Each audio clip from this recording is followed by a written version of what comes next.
नमस्कार दोस्तों, आज की तारीख है 22 जनवरी 2025 और हम आपके लिए लाए हैं हिमाचल प्रदेश के ताज़ा समाचार। लेकिन पहले एक सवाल, आप हिमाचल के किस खूबसूरत कोने से ये खबरें सुन रहे हैं? नीचे कमेंट करके जरूर बताएं। अब थोड़ी सी गंभीरता के साथ, अगर आप हिमाचल के विकास, पर्यटन और सामाजिक क्षेत्र की हर छोटी बड़ी खबर से अपडेट रहना चाहते हैं, तो हमारे चैनल को सब्सक्राइब करें। समाचार नंबर 1। हिमाचल में न कोई भूखा सोता है, न कोई बेघर है। समाचार नंबर 2। पालमपुर में महिला को 10 लाख की चपत, पैसा डबल करने का लालच देकर लगाया चूना, जांच शुरू। समाचार नंबर 3। हिमाचल न्यूज, सलूनी में छिनी थी रोशनी, धर्मशाला में दिखी दुनिया। समाचार नंबर 4। रामपुर में 3 करोड़ की ऑनलाइन ठगी, शातिरों ने ऐसे लगाई सेंध, पुलिस ने शुरू की छानबीन। समाचार नंबर 5। अब 5 प्रजातियों के पेड़ काटने की मंजूरी, हिमाचल सरकार ने इन पेड़ों से हटाई रोक। समाचार नंबर 6। मोहाली में हिमाचल प्रदेश अधिवक्ता क्रिकेट प्रतियोगिता। समाचार नंबर 7। अंबुजा कंपनी को 6,60,000 जुर्माना। समाचार नंबर 8। जमीन के लिए ली साधु की जान, चंबा के भावला गांव में कहासुनी पर सिर पर बेलचे से किया वार।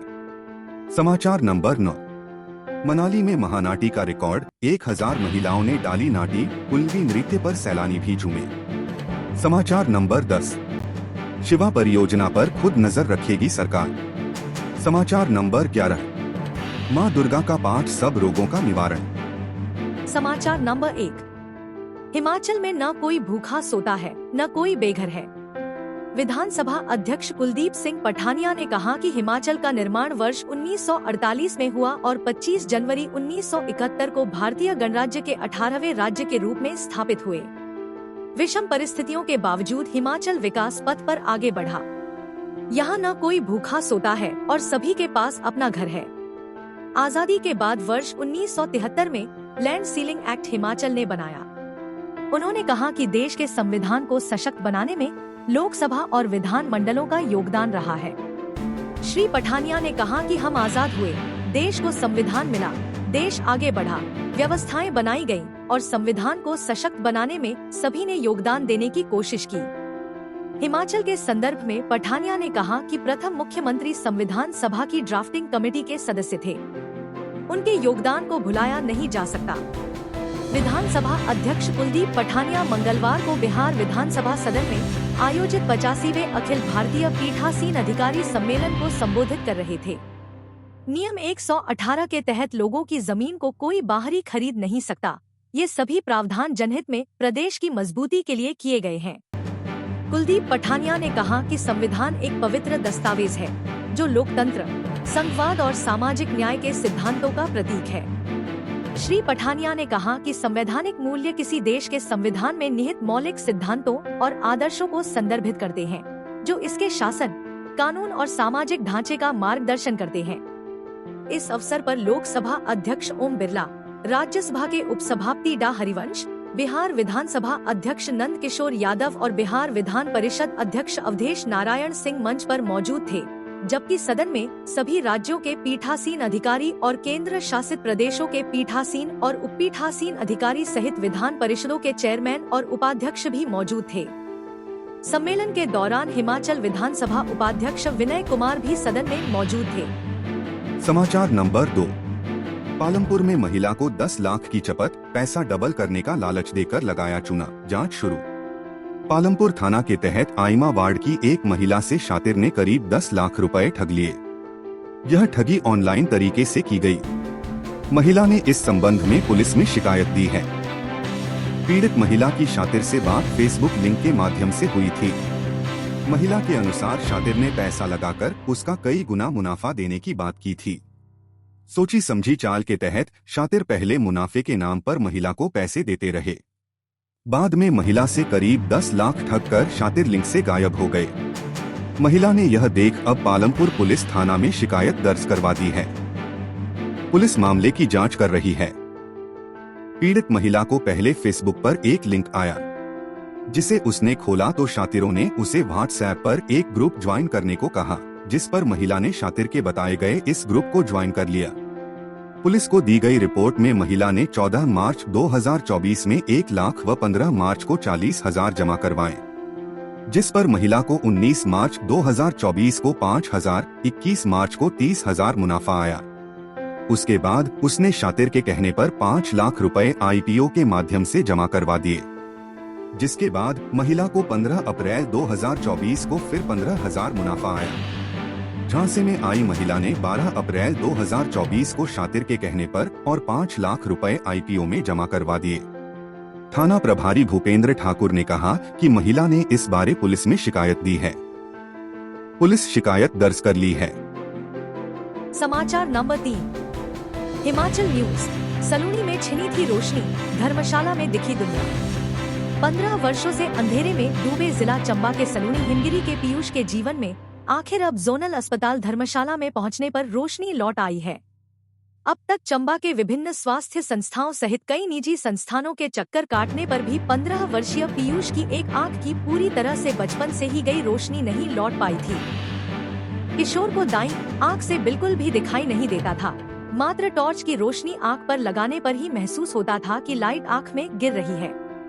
प्रदेश में पहली बार सरकारी अस्पताल में जटिल ऑपरेशन को सफलतापूर्वक कर टीम ने नई मिसाल दी है, जिसमें आंख के कैप्सूल बैग यानी पीछे वाली परत ओपनिंग सलक्स में लेंस को प्रत्यारोपित किया गया है।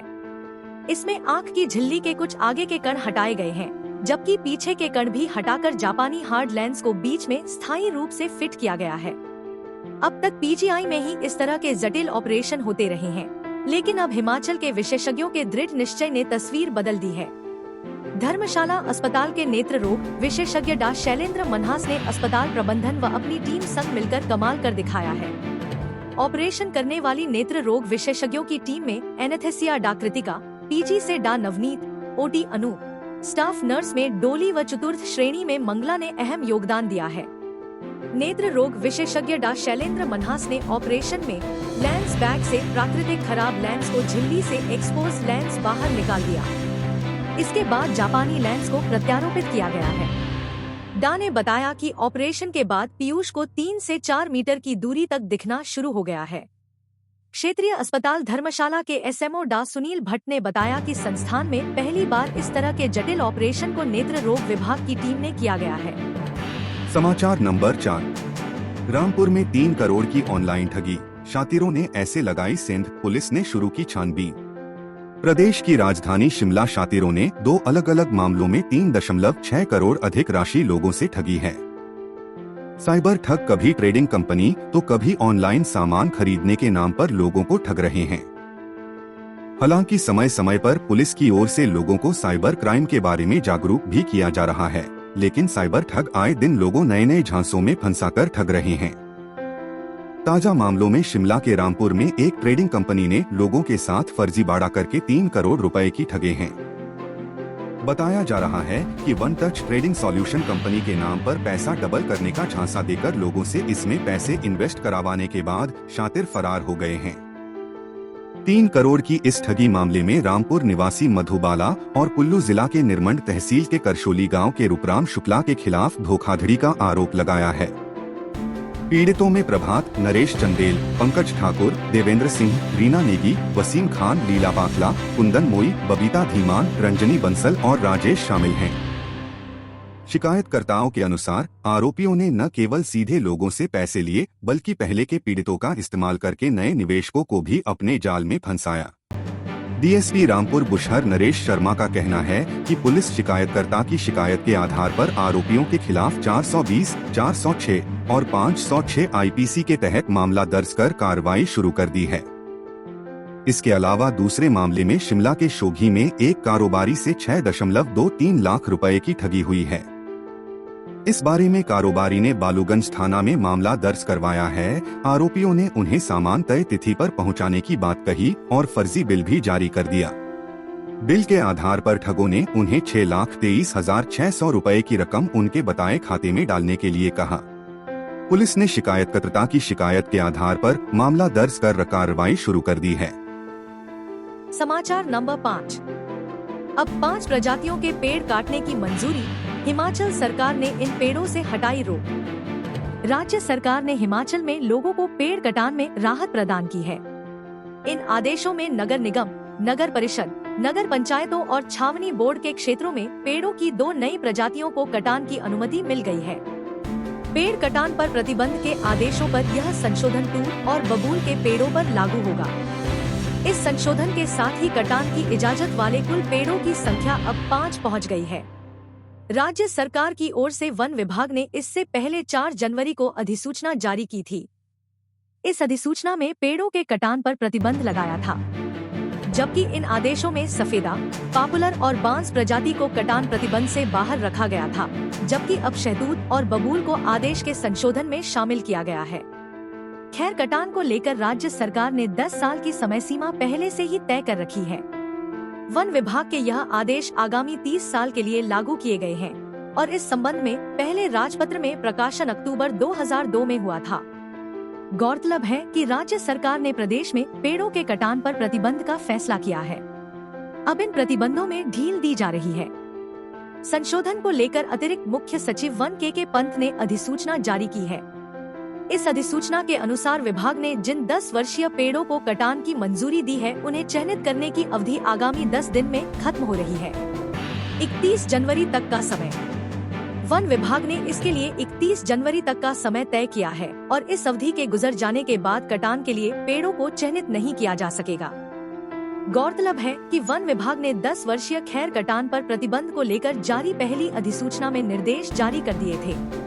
इनमें 1 वर्ष में 200 पेड़ काटने अनिवार्य हों तो वन मंडल अधिकारी इसकी अनुमति देंगे, जबकि 300 पेड़ तक के लिए मुख्य अरण्यपाल और अरण्यपाल, 400 पेड़ काटने के लिए प्रधान मुख्य अरण्यपाल और 400 से अधिक पेड़ काटने के लिए हिमाचल प्रदेश सरकार की अनुमति लेनी होगी।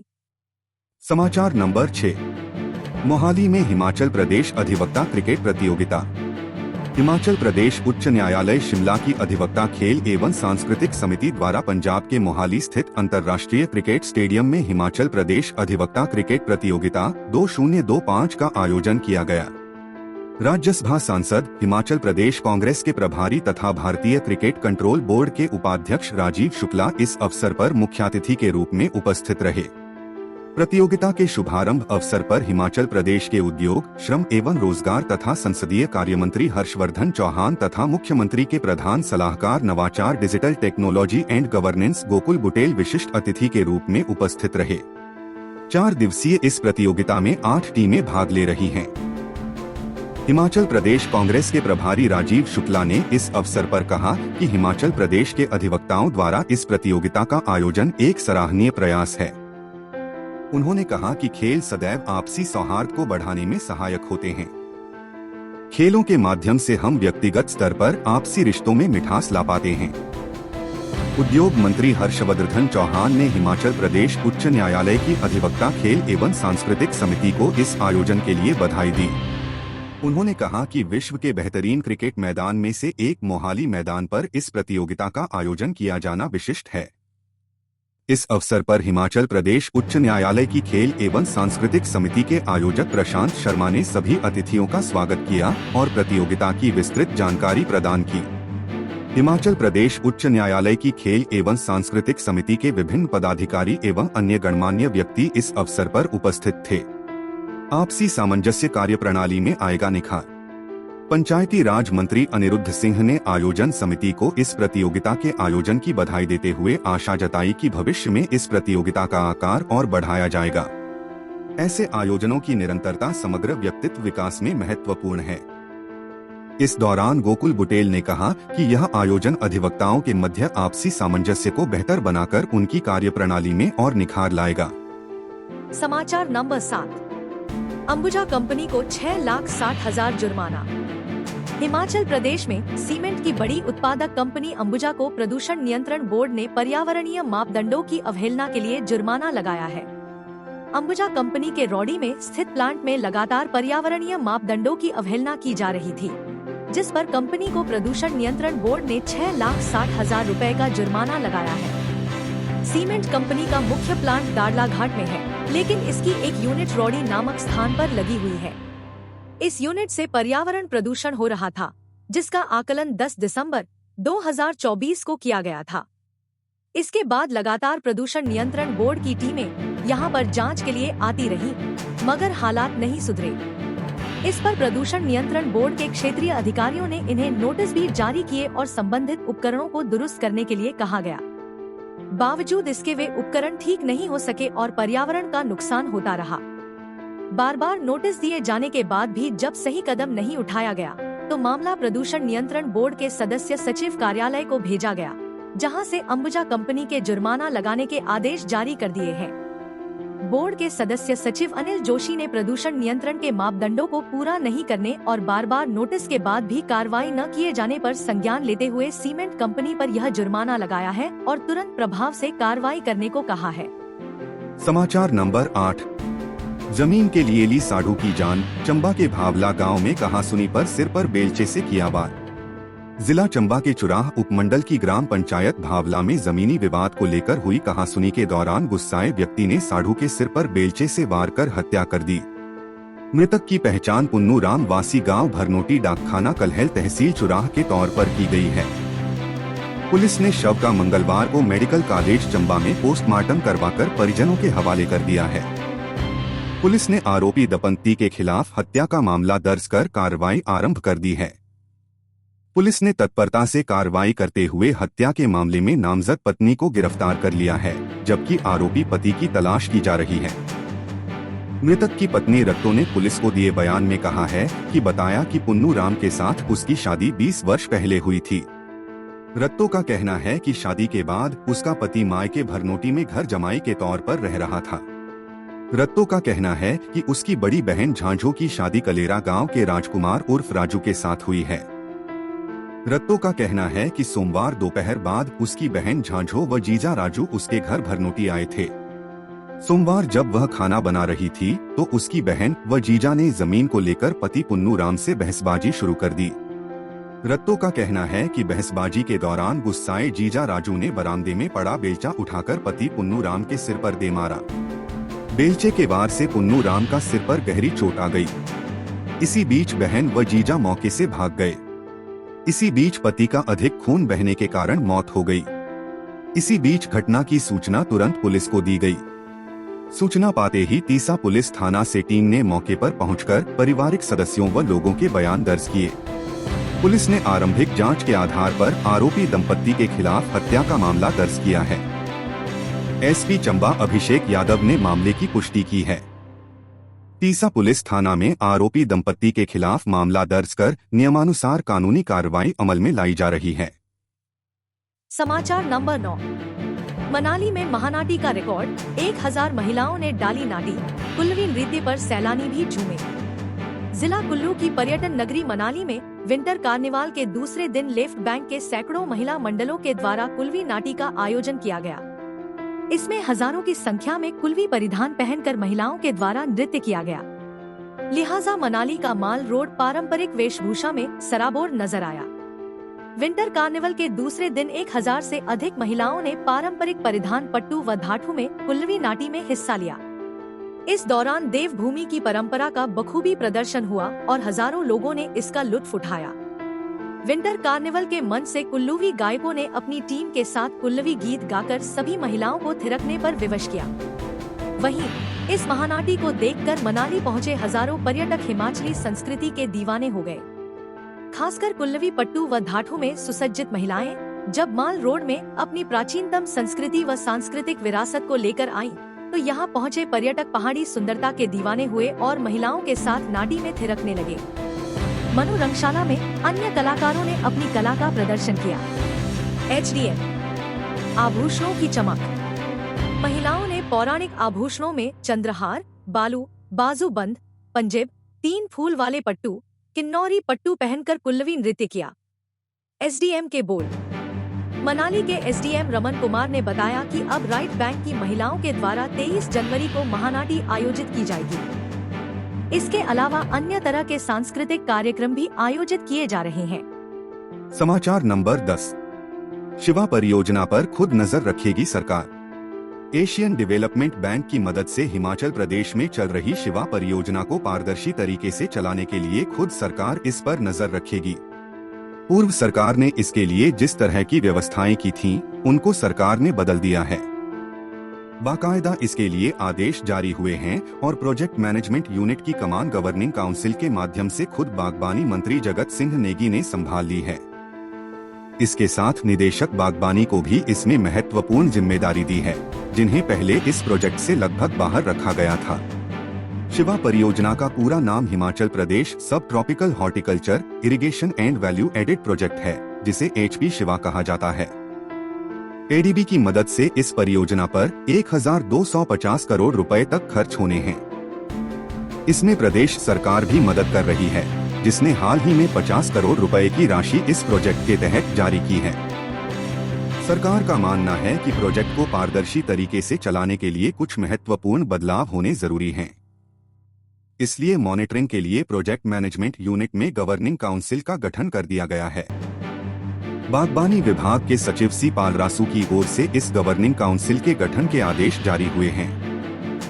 बागबानी मंत्री जगत सिंह नेगी गवर्निंग काउंसिल के चेयरमैन होंगे। उनकी अध्यक्षता में इस कमेटी में प्रधान सचिव वित्त को सदस्य रखा गया है। वहीं साथ में अन्य सदस्यों में सचिव बागबानी, सचिव जल शक्ति विभाग, सचिव कृषि और नौणी विश्वविद्यालय के उपकुलपति को सदस्य बनाया गया है। निदेशक बागबानी इस कमेटी के सदस्य सचिव होंगे, जिनको अब इसका महत्वपूर्ण काम सौंपा गया है। उनकी देखकर में यह कमेटी संचालित होगी। इनके अलावा अन्य सदस्यों में निदेशक कृषि, जल शक्ति विभाग के इंजीनियर इन चीफ, HPMC के मैनेजिंग डायरेक्टर, HPSANB के प्रबंध निदेशक, योजना विभाग के सलाहकार, प्रोजेक्ट डायरेक्टर शिवा और डिप्टी प्रोजेक्ट डायरेक्टर शिवा को शामिल किया गया है। यह गवर्निंग काउंसिल प्रोजेक्ट को लेकर भविष्य में होने वाले कार्यों की देखरेख करेगी और तय करेगी कि प्रोजेक्ट में तय योजना के तहत आगे क्या कुछ काम किए जाने हैं। बता दें कि इससे पहले पूर्व सरकार ने केवल प्रोजेक्ट डायरेक्टर के अधीन यह जिम्मेदारी दे रखी थी, लेकिन वर्तमान सरकार ने व्यवस्था को बदल दिया है। फलों की खेती से बागबानों को हो रहा फायदा। प्रदेश में बड़ी संख्या में किसान इस प्रोजेक्ट से लाभ ले रहे हैं, जिनके क्लस्टर बनाए गए हैं। फलों की खेती कर भविष्य में किसान बड़े पैमाने पर लाभान्वित होंगे, जिनको खेती के लिए प्रोजेक्ट के तहत सिंचाई की भी पूरी सुविधा प्रदान की जा रही है।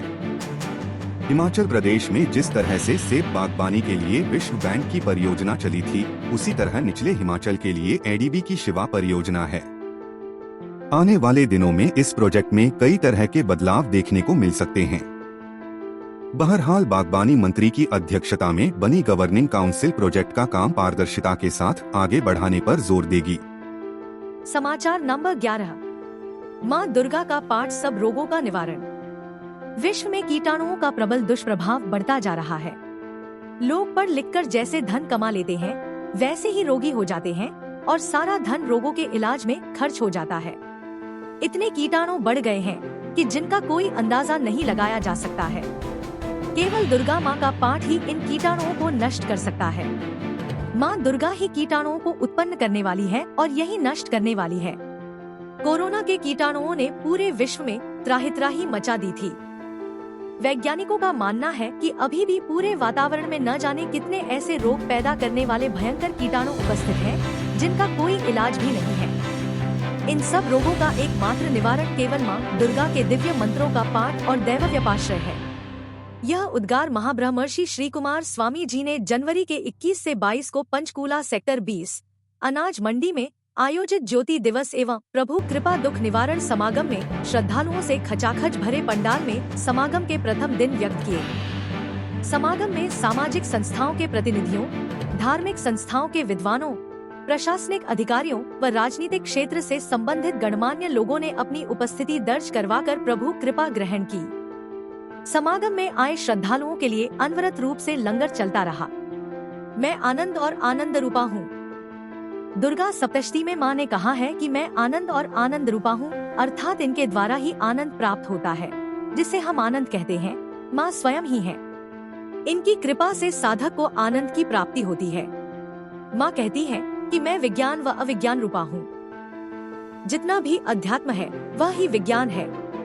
जिसे हम विज्ञान कहते हैं वह केवल ज्ञान है। जो अध्यात्म है वह विज्ञान है तथा जो तथाकथित आधुनिक विज्ञान है वह अविज्ञान कहलाता है। माँ कहती है कि ये दोनों ही मैं हूँ, क्योंकि दोनों का अपना अपना महत्व है।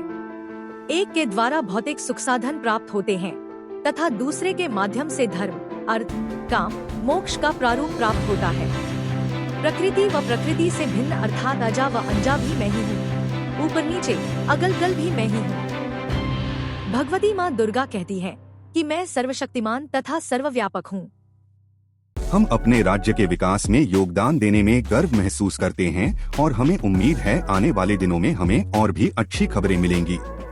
इन खबरों को अधिक लोगों तक पहुंचने के लिए कृपया हमारा कंटेंट शेयर करें, साथ ही हमारे चैनल को सब्सक्राइब करें और अपडेट के लिए हमें फॉलो करें। अपने विचारों को कमेंट में शेयर करना ना भूलें। आपका सहयोग हमें और भी बेहतर काम करने में मदद करेगा। धन्यवाद।